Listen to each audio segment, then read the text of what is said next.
ಆತ್ಮೀಯ ವಿದ್ಯಾರ್ಥಿಗಳೇ, ಹುಕ್ಕೇರಿಯ CS ತುಬ್ಸಿ ಶಿಕ್ಷಣ ಸಂಸ್ಥೆಯ SSN ಕಲಾ ಮತ್ತು ವಾಣಿಜ್ಯ ಮಹಾವಿದ್ಯಾಲಯದ ಸಮಾಜಶಾಸ್ತ್ರ ಉಪನ್ಯಾಸಕರಾದ ನಾನು GD ಕಡಲಗಿ ತಮ್ಮನ್ನು ಸಮಾಜಶಾಸ್ತ್ರ ತರಗತಿಗೆ ಸ್ವಾಗತವನ್ನು ಕೋರುತ್ತಾ,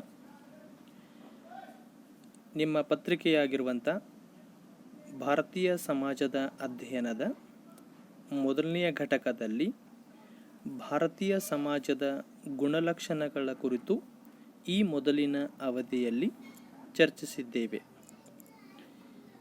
ಇವತ್ತಿನ ತರಗತಿಯಲ್ಲಿ ಎರಡನೆಯ ಪರಿಕಲ್ಪನೆಯಾಗಿರುವಂತಹ ಭಾರತೀಯ ಸಮಾಜದ ತಾತ್ವಿಕ ಆಧಾರಾಂಶಗಳ ಕುರಿತು ಚರ್ಚಿಸೋಣ. Dear students, myself Sri GD Kadalagi, lecturer in sociology, CS Tubusi Education Societies, SSN Arts and Commerce College, Hukkeri. We are discussing about the study of Indian society. Already we discussed the first topic, the futures of Indian society.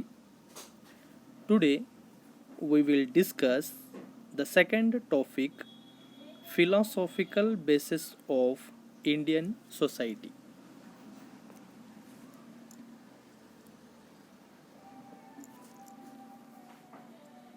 ಆತ್ಮೀಯ ವಿದ್ಯಾರ್ಥಿಗಳೇ, ಭಾರತೀಯ ಸಮಾಜಕ್ಕೆ ಇಂಥ ಒಂದು ಐತಿಹಾಸಿಕ ಪರಂಪರೆ ಇರಲಿಕ್ಕೆ, ಒಂದು ವಿಶಿಷ್ಟ ಸಂಸ್ಕೃತಿಯನ್ನು ಹೊಂದಿರುವುದಕ್ಕೆ, ಭಾರತೀಯರ ಜೀವನ ಇನ್ನುಳಿದ ಸಮಾಜದ ಜನರಿಗಿಂತ ವಿಶಿಷ್ಟವಾಗಿರುವುದಕ್ಕೆ, ಅದು ಬೆಳೆದು ಬಂದಿರುವಂತಹ ಕೆಲವೊಂದು ತಾತ್ವಿಕ ಆಧಾರಾಂಶಗಳೇ ಕಾರಣವೆಂದು ನಾವಿಲ್ಲಿ ಕಾಣ್ತೀವಿ. ಭಾರತೀಯ ಸಮಾಜದ ತಾತ್ವಿಕ ಆಧಾರಗಳಲ್ಲಿ ಬರುವಂಥವುಗಳು ಪುರುಷಾರ್ಥಗಳು, ವರ್ಣಾಶ್ರಮ ಧರ್ಮ ಮತ್ತು ಸಂಸ್ಕಾರಗಳು. ಇವುಗಳಲ್ಲಿ ಇವತ್ತು ನಾವು ಪುರುಷಾರ್ಥಗಳ ಕುರಿತು ಚರ್ಚಿಸೋಣ. ಪುರುಷಾರ್ಥಗಳು ಜೀವನದ 4 ಉದ್ದೇಶಗಳು. ಹಿಂದೂಗಳು ಜೀವನದ ಕುರಿತು ಹೊಂದಿರುವ ದೃಷ್ಟಿಕೋನವನ್ನು ತಿಳಿದುಕೊಳ್ಳುವುದಕ್ಕೆ ಇವು ಸಹಾಯಕಾರಿಯಾಗಿವೆ. ಪುರುಷಾರ್ಥಗಳ ಅರ್ಥವೆಂದರೆ ಅಥವಾ ಪುರುಷಾರ್ಥಗಳೆಂದರೆ ಇವು ಜೀವನದ ಸಾಧನೆಗಳು ಅಥವಾ ಜೀವನದ ಉದ್ದೇಶಗಳು.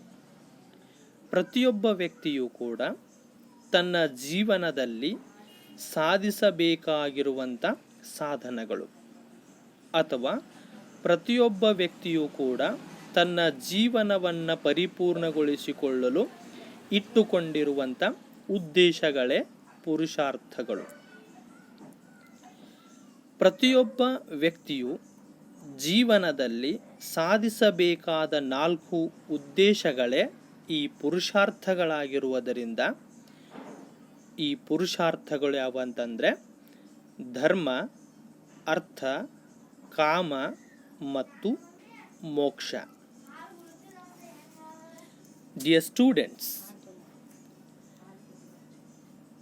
your second topic is philosophical basis of Indian society. Already we know that our society had a long back traditional and a unique cultural system.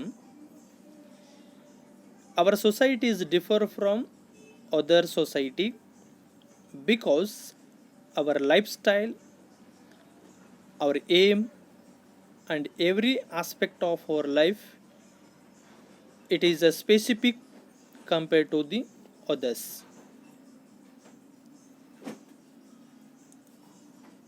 Our society had many philosophical bases to become a unique. Here the Purusharthas, Varnashrama Dharma and Samskaras are the main pillars or philosophical base to our society. Today, in this class, we will discuss the first philosophical basis to Indian society. They are Purusharthas. Purusharthas are 4 goals of life.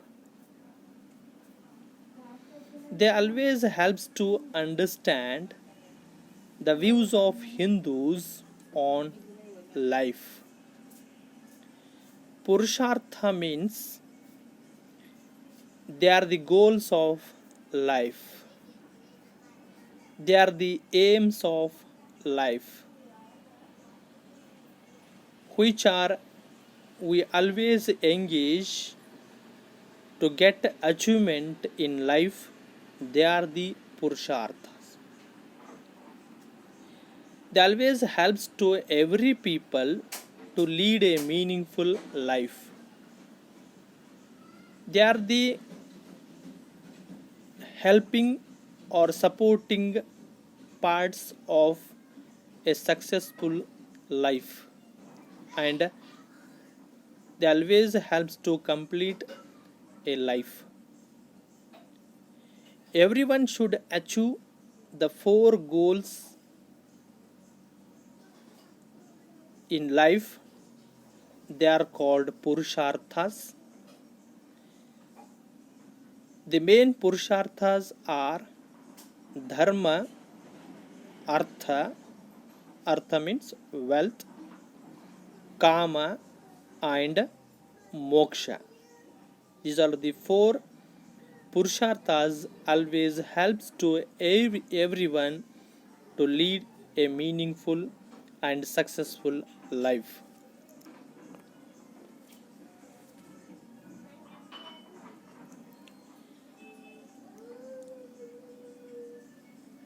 ಆತ್ಮೀಯ ವಿದ್ಯಾರ್ಥಿಗಳೇ, ಈ 4 ಪುರುಷಾರ್ಥಗಳಲ್ಲಿ ಮೊದಲಿನ 3 ಪುರುಷಾರ್ಥಗಳು ಒಂದು ವಿಶಿಷ್ಟ ಅರ್ಥವನ್ನು ಒಳಗೊಂಡಿವೆ. ಇವುಗಳನ್ನೇ ನಾವು ತ್ರಿವರ್ಗಗಳ ಪರಿಕಲ್ಪನೆ ಅಂತ ಕರಿತೀವಿ. ತ್ರಿವರ್ಗಗಳು ಅಂತಂದರೆ ಧರ್ಮ, ಅರ್ಥ ಮತ್ತು ಕಾಮ. ಈ 3 ನಾವು ತ್ರಿವರ್ಗಗಳು ಅಂತ ಕರಿತೀವಿ. ಇವುಗಳ ಒಂದು ಪರಿಕಲ್ಪನೆಯನ್ನು ತೆಗೆದುಕೊಂಡಾಗ ಧರ್ಮ, ಅರ್ಥ ಮತ್ತು ಕಾಮಗಳನ್ನು ವ್ಯಕ್ತಿ ತನ್ನ ಜೀವನ ಕಾಲದಲ್ಲೇ ಸಾಧಿಸಬೇಕಾಗಿರುವುದರಿಂದ ಇವುಗಳನ್ನು ತ್ರಿವರ್ಗಗಳೆಂದು ಕರೆಯುವರು. ಅಂದರೆ ವ್ಯಕ್ತಿ ಬದುಕಿರುವಾಗಲೇ ಈ 3 ಉದ್ದೇಶಗಳನ್ನು ಅಥವಾ ಈ 3 ಸಾಧನೆಗಳನ್ನು ಸಾಧಿಸಬೇಕಾಗುತ್ತದೆ. 4ನೇದಾಗಿರುವಂಥ ಒಂದು ಪುರುಷಾರ್ಥವು ವ್ಯಕ್ತಿಯ ಮರಣದ ನಂತರ ಏರ್ಪಡುತ್ತದೆ ಅಥವಾ ಸಾಧಿಸಲ್ಪಡುತ್ತದೆ. ತ್ರಿವರ್ಗಗಳು ಅವುಗಳದೇ ಆಗಿರುವಂಥ ಕೆಲವೊಂದು ವಿಶಿಷ್ಟವಾಗಿರುವಂಥ ಕಾರ್ಯಗಳನ್ನು ಸೂಚಿಸ್ತವೆ. ಧರ್ಮ ನೈತಿಕ ಆದರ್ಶಗಳನ್ನು ಸೂಚಿಸಿದರೆ,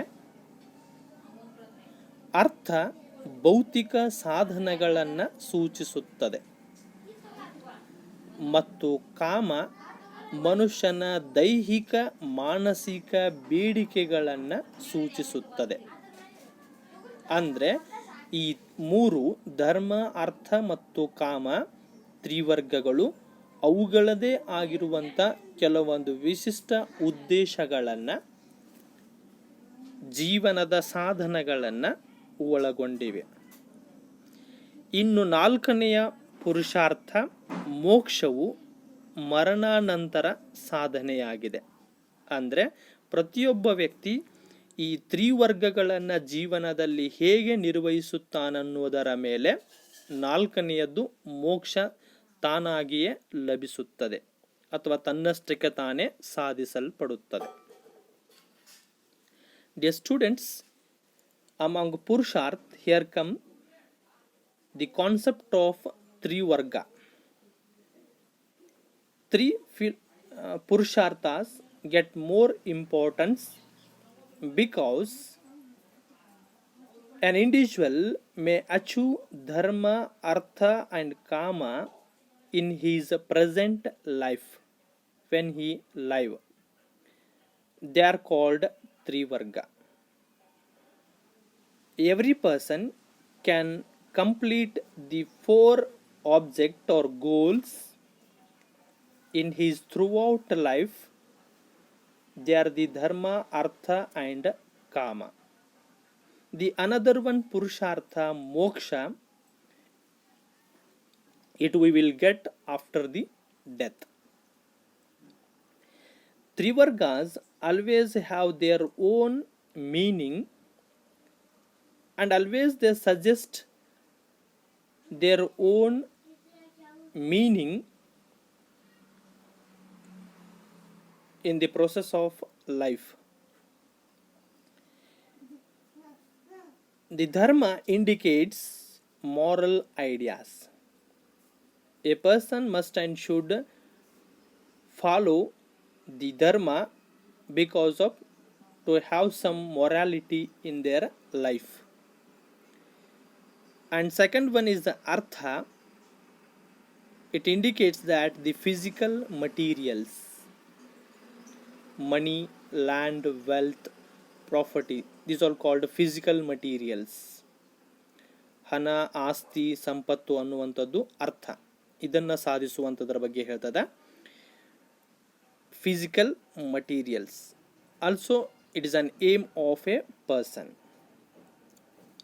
Then third one, the physical and mental need of man. In his life, a person always get physical and mental satisfaction only through kama or sex. It is also called a purushartha. And fourth one, moksha, is fulfilled after getting the death. So how a person complete the trivarga or complete the three objectives goal in his present life, after the death he get moksha. It means last fourth one depend on trivarga or dharma, artha, kama.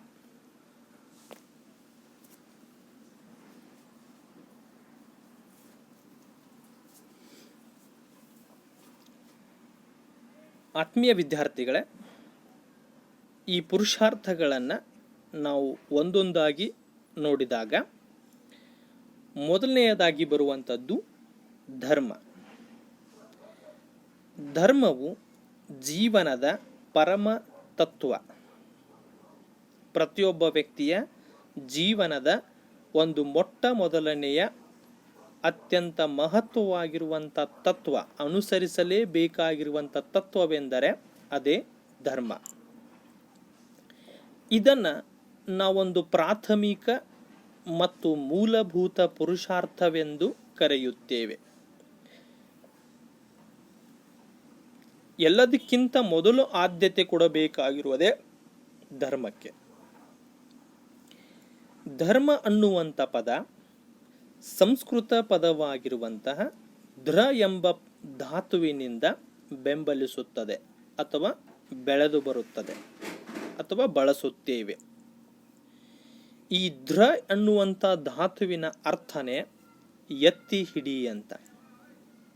ಅಂದರೆ ಯಾವುದು ನಮ್ಮನ್ನು ಜೀವನದಲ್ಲಿ ಪ್ರತಿಯೊಂದು ಸಂದರ್ಭದಲ್ಲಿ ಎತ್ತಿ ಹಿಡಿಯುತ್ತದೆಯೋ, ಪ್ರಾಮುಖ್ಯತೆಯನ್ನು ನೀಡುತ್ತದೆಯೋ, ಪ್ರಮುಖ ಸಂಗತಿಯಾಗುತ್ತದೆಯೋ ಅದನ್ನೇ ನಾವು ಧರ್ಮ ಅನ್ನುವಂಥ ಅರ್ಥದಲ್ಲಿ ಕಾಣ್ತೀವಿ. ಮಹಾಭಾರತದ ಪ್ರಕಾರ ಧರ್ಮ ಅಂತಂದರೆ ಒಂದು ಮಾತನ್ನು ಹೇಳಲಾಗ್ತದೆ. ಈ ಸೃಷ್ಟಿಯಲ್ಲಿರುವ ಸಮಸ್ತ ಜೀವಿಗಳಿಗೆ ಹಾನಿಯನ್ನುಂಟು ಮಾಡದಿರುವುದೇ ಧರ್ಮ. ಧರ್ಮದ ಬಗ್ಗೆ ಮಹಾಭಾರತದಲ್ಲಿ ಹೇಳಲ್ಪಟ್ಟಿರುವಂಥ ಒಂದು ಸಂಗತಿ ಎಷ್ಟು ಅರ್ಥಪೂರ್ಣವಾಗಿದೆ ಅಂತಂದರೆ, ಯಾವಾಗ ಒಬ್ಬ ವ್ಯಕ್ತಿ ತನ್ನ ಜೀವನದುದ್ದಕ್ಕೂ ಇನ್ನೊಬ್ಬರಿಗೆ ಹಾನಿಯನ್ನುಂಟು ಮಾಡದೆ, ನೋವನ್ನುಂಟು ಮಾಡದೆ, ಇನ್ನೊಂದು ಜೀವಿಗೆ ಅಡೆತಡೆಯನ್ನುಂಟು ಮಾಡದೆ ಬದುಕಿದರೆ 4 ಪುರುಷಾರ್ಥಗಳಲ್ಲಿ ಮೊದಲನೆಯ ಪುರುಷಾರ್ಥ ಧರ್ಮವನ್ನು ಈಡೇರಿಸಿದಂತೆ, ಜೀವನದ ಒಂದು ಅಂಶವನ್ನು ಸಾಧಿಸಿದಂತೆ. ಸಮಾಜದ ಸ್ಥಿರತೆಯನ್ನು ಕಾಪಾಡಲು ವ್ಯಕ್ತಿ ಮತ್ತು ಸಮಾಜ, ಸಮೂಹಗಳ ನಡುವಿನ ಸಂಬಂಧವನ್ನು ನಿಯಂತ್ರಿಸಿ ಕಟ್ಟುಪಾಡುಗಳಿಗೆ ಒಳಪಡಿಸುವಲಿಕ್ಕೆ ಈ ಧರ್ಮ ಸಹಾಯಕಾರಿಯಾಗಿದೆ. ಧರ್ಮದಿಂದ ಏನೆಲ್ಲ ಅನುಕೂಲದ ಅಂತಂದರೆ, ಒಬ್ಬ ವ್ಯಕ್ತಿ ಜೀವನದಲ್ಲಿ ಧರ್ಮವನ್ನು ಅನುಸರಿಸುವುದರ ಮುಖ್ಯ ಉದ್ದೇಶ, ಜೀವನೋದ್ದೇಶವೆಂದರೆ ಸಮಾಜ ಯಾವಾಗಲೂ ಸ್ಥಿರವಾಗಿ ಉಳಿಯಲ್ಪಡುತ್ತದೆ, ಸುವ್ಯವಸ್ಥಿತವಾಗಿ ಕಾಪಾಡಲ್ಪಡುತ್ತದೆ. ವ್ಯಕ್ತಿ, ಸಮಾಜ ಮತ್ತು ಸಮೂಹಗಳ ನಡುವಿನ ಸಂಬಂಧ ಗಟ್ಟಿಗೊಳ್ಳುತ್ತದೆ. ಧರ್ಮದ ತತ್ವಗಳಿಗೆ ಅನುಗುಣವಾಗಿ ನಡೆದುಕೊಂಡಾಗ ಅಥವಾ ಇನ್ನೊಬ್ಬರಿಗೆ ನಾವು ಯಾವುದೇ ಹಾನಿಯನ್ನು ಮಾಡದೇ ಬದುಕಿದಾಗ ಇವೆಲ್ಲವುಗಳ ಮಧ್ಯೆ ಒಂದು ನಿಯಂತ್ರಣತೆಯನ್ನು, ಸ್ಥಿರತೆಯನ್ನು ಕಾಪಾಡಲಿಕ್ಕೆ ಸಹಾಯಕಾರಿಯಾಗಿದೆ. ಧರ್ಮದಲ್ಲಿ ಹಲವಾರು ಪ್ರಕಾರಗಳಿವೆ. ಮನು ತನ್ನ ಮನುಸ್ಮೃತಿಯಲ್ಲಿ ಧರ್ಮದ ಪ್ರಕಾರಗಳನ್ನು ಸೂಚಿಸ್ತಾನೆ. ಸಾಮಾನ್ಯ ಧರ್ಮ, ರಾಜಧರ್ಮ, ಸ್ತ್ರೀ ಧರ್ಮ, ದಾಂಪತ್ಯ ಧರ್ಮ, ವರ್ಣಧರ್ಮ, ಆಶ್ರಮ ಧರ್ಮ, ಆಪದ್ಧರ್ಮ ಎಂಬ ಹಲವಾರು ಪ್ರಕಾರಗಳನ್ನು ನಾವಿಲ್ಲಿ ಕಾಣ್ತೀವಿ. ಇವೆಲ್ಲವೂ ಕೂಡ ಒಂದೊಂದು ವಿಶಿಷ್ಟ ಸಂಗತಿಗಳನ್ನು ಸಂಬಂಧಪಟ್ಟಿರುವಂಥ ವ್ಯಕ್ತಿಗಳು ತಮ್ಮ ಜೀವನದಲ್ಲಿ ನಿರ್ವಹಿಸಲೇಬೇಕಾಗಿರುವಂಥ ಒಂದು ಕರ್ತವ್ಯವನ್ನು, ಉದ್ದೇಶವನ್ನು ಹೇಳಿಕೊಡುತ್ತವೆ. ಹಾಗಾಗಿ ಇಲ್ಲಿ ಧರ್ಮ ಭಾರತೀಯ ಸಾಮಾಜಿಕ ಜೀವನದ ಅಥವಾ ಸಮಾಜದ ಒಂದು ಬಹುಮುಖ್ಯವಾಗಿರುವಂಥ ತತ್ವವಾಗಿರುವಂಥದ್ದನ್ನು ನಾವಿಲ್ಲಿ ಕಾಣ್ತೀವಿ. Dear students, among 4 Purushartha, we will discuss here the first one, Dharma. It is a supreme principle of life. In everyone's life, the most important principle is to following the religion or Dharma. We call it is a primary and basic Purushartha because in everyone's life the first object, the first goal is to follow the Dharma. It is an essential principle. It is an essential Purushartha. The word Dharma derived from the Sanskrit word Dhri. It means to support, to uphold, which always support us, which always upheld a person in his life, that is called Dharma. According to Mahabharata, Dharma means which is not harmful to every living beings of the world is called Dharma. If we lead a life without harm to any living beings, if we lead a harmful homogeneous life,